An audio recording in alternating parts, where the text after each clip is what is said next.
Amigos televidentes del Ciudadano, tengan ustedes la más cordial bienvenida a otro diálogo, esta vez con el doctor Alex Camacho, él es secretario general de la Vicepresidencia de la República. El motivo de su presencia acá es para dialogar sobre temas trascendentes como es el de la misión Manuel Espejo que ha llegado a Uruguay el pasado 11 de abril. El Ecuador aportará con su asesoría, con la experiencia que tiene de haber trabajado con las personas con discapacidad al país uruguayo en materia de discapacidad. Justamente, doctor, bienvenido y consultarle cómo surgió esta idea de trasladar la experiencia de Manuel Espejo hacia el Estado uruguayo. Un gusto estar acá con ustedes. Bueno, en diciembre del 2010, luego de que terminó la fase del estudio de la misión solidaria Manuel Espejo, del estudio biopsicosocial, clínico y genético, sí, recuerden, se realizó la Cumbre de América Sin Barreras, en donde tuvimos al menos 11 representantes entre vicepresidentes y delegaciones de alto nivel, sí, para socializar en cierta forma un plan, el Plan Andino de Discapacidades, al igual que proponer una extensión del trabajo que se estaba realizando en el país a todo el continente americano. En ese proceso se pudieron conocer muchas experiencias que se estaban realizando en el continente, pero de la manera más importante hablar, que todos podamos hablar un mismo idioma y caminar hacia una América sin barreras. En ese proceso se han establecido nexos de cooperación en el marco de la cooperación sur-sur, en el que en el Ecuador ya no es solamente un receptor de asistencia técnica, sino también un exportador de la misma. Tomemos en cuenta que todo esto nace con la metodología de la misión cubana, que realizó un proceso similar en la primera década del año 2000, por allá del año 2003, y en cierta forma es también extrapolar todo ese conocimiento que, como lo ha dicho el líder de este proceso, el presidente de la República y el vicepresidente de la República, tiene la intención de compartir todas aquellas experiencias, por supuesto, para beneficio y la garantía de los derechos de las personas con discapacidad. ¿Qué dicen los uruguayos de esta iniciativa ecuatoriana que hoy llega hacia ellos para atender a un 10% de la población uruguaya que tiene discapacidad?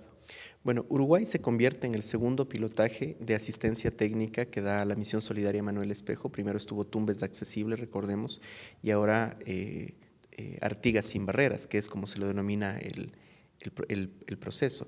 Artigas es una región, es un estado o es una provincia, por decirlo así, que se encuentra al norte de Uruguay, colindante con Brasil. Para ellos, por supuesto, la expectativa de este proceso y luego de haber conocido en terreno cuál es la respuesta principalmente que se ha dado a través de la misión solidaria Manuel Espejo, definitivamente crea muchas expectativas, pero también una emoción infinita al saber de que todos los gobiernos del continente estamos caminando hacia ese rumbo, justamente en garantizar los derechos de las personas con discapacidad. ¿Cuántas personas con discapacidad serán atendidas en Uruguay en la primera etapa justamente de este programa que se llama Artigas Sin Barreras? En la primera etapa se prevé atender al menos a 3.000 personas con discapacidad severa. La intención y cuál es el proceso de cooperación que ha dado el Ecuador es compartir sus experiencias, aquellas fortalezas, aquellos aspectos que deben fortalecerse para no cometer probablemente los mismos errores que nosotros cometimos en un inicio, ¿sí? Y de esa manera poder brindarles a ellos que en su contexto puedan desarrollar una herramienta propia de valoración con algunas directrices que hemos podido dar desde acá, pero también complementar la idea de la integralidad de la respuesta. Es decir, a los ciudadanos, a las personas con discapacidad, no solamente es importante las estadísticas, los números, sino lo que realmente interesa es que exista una respuesta por parte de los estados. Y eso es lo que va a propender Artigas Sin Barreras, es brindar una atención a aproximadamente 3.000 personas en una primera fase de estudio. Usted ha dicho que en un inicio se han cometido algunos errores. ¿Cuáles fueron esos errores y qué no se debería hacer en este proceso de ayuda a discapacitados? Bueno, son lecciones aprendidas, más que errores, son lecciones aprendidas, sí, que hace que, por ejemplo, a la hora de la intervención, sí, a la hora de usar la información, por ejemplo, se utilicen codificaciones internacionales para poder hacer una comparación de datos con todo el continente. Son procesos que nosotros hemos ido mejorando paulatinamente, la georreferenciación, incluirla desde un inicio y no necesariamente a nivel de tipeo, sino directamente de transmisión de datos. Es decir, todos aquellos aspectos, tanto en lo metodológico, en lo logístico y por supuesto también en lo conceptual, que quede claramente definido, de tal forma que en el momento que Artigas y Uruguay tenga su información inicial, puedan brindar una respuesta en términos de costo-beneficio y por supuesto de eficiencia. Para que un poco los amigos televidentes nos puedan comprender a qué nos referimos cuando hablamos de georreferenciación. Claro, recordemos que actualmente en el país tenemos, y durante el proceso del estudio, se identifican aproximadamente 3.000 personas que fueron georreferenciadas, es decir, a través de tecnología satelital sabemos dónde están específicamente. Eso permite que en el momento que se requiere realizar la respuesta, entregar las ayudas técnicas, la misión, la brigada, el equipo técnico pueda sin ningún problema poderlos identificar, de tal forma que sabemos quiénes son, dónde están y por supuesto qué necesitan. ¿Qué impresiones han podido ustedes recoger del pueblo uruguayo, de los funcionarios uruguayos, del gobierno uruguayo respecto a esta iniciativa que empezó con la gestión del presidente Rafael Correa y la impulsó también el vicepresidente Lenín Moreno? Así es el mandato del señor presidente, en el cual avanzamos a un proceso de cooperación franca, ¿sí? Respetando, por supuesto, los contextos y también las implicaciones que tiene cada uno de los escenarios en donde intervenimos. Eso quiere decir que nosotros ponemos a disposición todo nuestro contingente sin ningún costo, sin ningún condicionamiento y, por supuesto, respetando las condiciones y las particularidades de cada una de las ciudades, de las naciones en donde se interviene. Eso permite de que la cooperación sea mucho más franca, mucho más abierta y en el cual podamos transparentar, primero, que este proceso nace con un gran apoyo del pueblo cubano. ¿Sí? Segundo, que este proceso fue adaptado y, por supuesto, en la respuesta brindada a una integralidad bajo las directrices del vicepresidente Lenín Moreno y el gran apoyo del presidente de la República. Y de otra manera también, si Uruguay percibe eso como una cooperación franca, como una cooperación abierta, en el cual no existen condicionamientos, no existen imposiciones, pero sí directrices claras que van encaminados a brindar una respuesta integral a la persona con discapacidad, no solamente que parte del estudio, sino también y tampoco de la entrega de ayudas técnicas, sino de la generación de políticas públicas, como se lo hizo aquí en el Ecuador. Recordemos que el marco de ese resultado es la Ley Orgánica de Discapacidades, que permite una sostenibilidad en el tiempo de este proceso. ¿Qué inversión se necesita para llevar adelante el programa Artigas sin Barreras? Bueno, uno de los aspectos importantes es que Artigas inicialmente, sí, ha respondido, Artigas y Uruguay, el Ministerio de Inclusión de Uruguay, está respondiendo con su presupuesto regular. Tienen mecanismos diferentes de financiación y lo que están propendiendo es atender una primera información para poderlo elevar y, por supuesto, extrapolar al resto de la nación. Quizás son algunas diferencias que podemos notar con el Ecuador, en donde en un inicio sí se identificó un problema inicial con el pilotaje, recordemos, en la provincia de Cotopaxi, y la Presidencia de la República dispuso, sí, todo el contingente necesario a través del Ministerio de Economía y Finanzas y SEMPLADES para que la inversión pueda ser inmediata y, por supuesto, poder atender de manera masiva en el país. Son diferencias en las cuales podemos denotar, pero que principalmente existe la voluntad de poder responder. ¿Durante qué tiempo el Ecuador brindará la asesoría a este programa, a esta iniciativa uruguaya de Artigas sin Barreras? Bueno, el proceso es permanente. En primer lugar, está establecido un tratado de cooperación técnica en el cual estamos nosotros trabajando en algunas áreas, no solamente en la asistencia en lo que se refiere al registro de las personas con discapacidad, sino también en la generación de políticas públicas y también poder obtener un mecanismo también de regreso, es decir, de respuesta, es decir, que también dentro de su experiencia el pueblo uruguayo puede compartir, es decir, ellos tienen mucha experiencia en lo que es tamizaje neonatal, registro de enfermedades congénitas, todos esos aspectos de igual forma lo estamos triangulando con el Ministerio de Salud. Y en el marco de este proceso, poder de igual manera sí, realizar un intercambio adecuado que nos permita no solamente a nosotros mejorar también, sino por supuesto compartir nuestras experiencias, como lo he mencionado. ¿Qué se ha podido recoger en la experiencia de ese trabajo conjunto con médicos, psicólogos de Uruguay? Que finalmente, como lo hemos mencionado, a problemas parecidos, soluciones similares.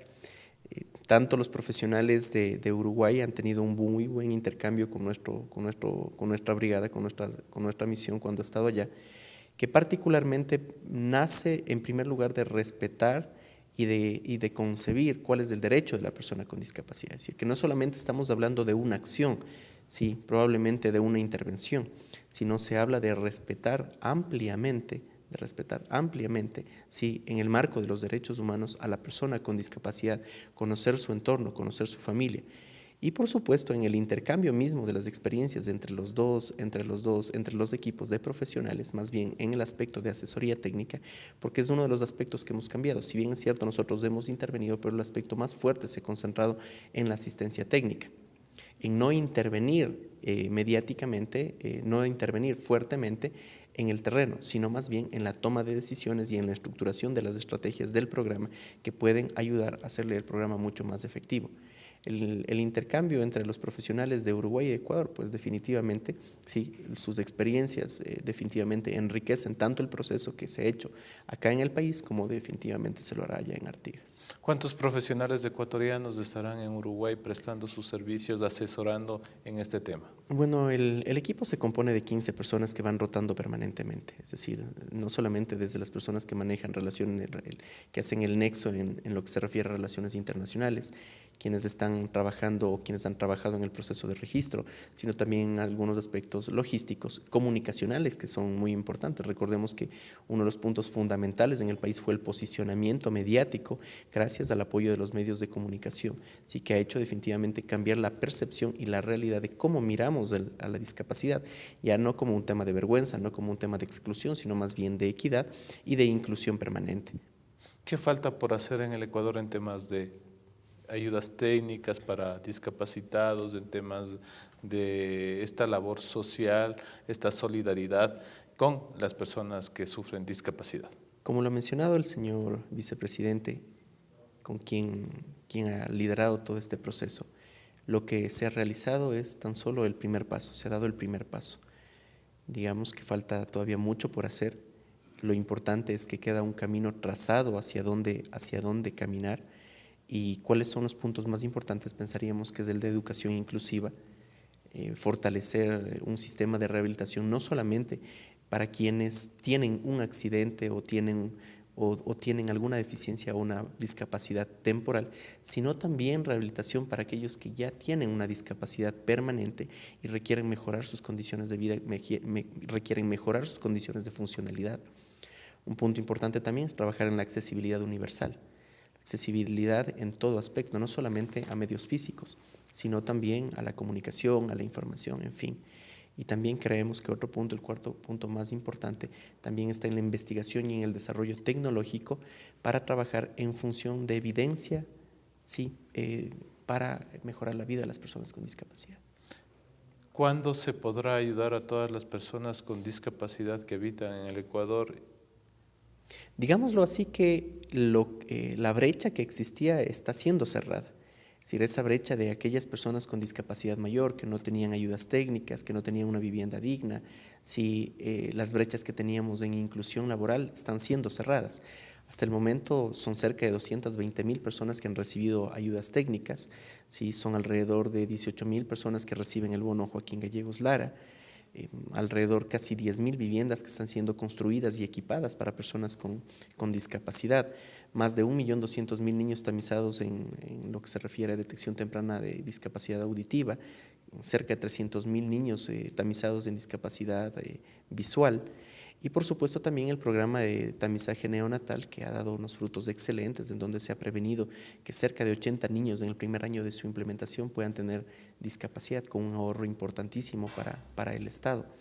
Ahora bien, mientras el tema de la discapacidad es un tema dinámico y tenemos que tomar en cuenta que no es un problema, ¿sí? Es más bien es una diversidad. Por lo tanto, personas con discapacidad permanentemente existirán. Lo importante es que está establecido y queda establecido, ¿sí?, una respuesta integral por parte del Estado. Y ese proceso tiene que continuar, es decir, la gran brecha ha sido cubierta. Ahora último, en la consulta post-2015 para los Objetivos de Desarrollo del Milenio, ¿sí?, Ecuador fue catalogado como uno de los países que ya no necesita, ¿sí?, respuesta internacional para solucionar sus problemas. Y en el ámbito de discapacidad ese también es un ejemplo, sin, por supuesto, dejar de reconocer nuevamente el enorme trabajo y el gran apoyo que recibimos tanto el gobierno de Cuba como el gobierno de Venezuela, y que, por supuesto, han permitido que el Ecuador pueda crear sus propias capacidades para responder y, por supuesto, esa rica experiencia poder extrapolar al resto de países que así lo convenga. Muchas gracias, doctor. Le agradecemos el tiempo que nos ha prestado para compartir con los amigos del Ciudadano TV. Nosotros también nos despedimos invitándoles a que nos puedan acompañar en otra ocasión. Ha sido el doctor Alex Camacho, secretario general de la Vicepresidencia de la República, quien ha dialogado estos minutos con nosotros.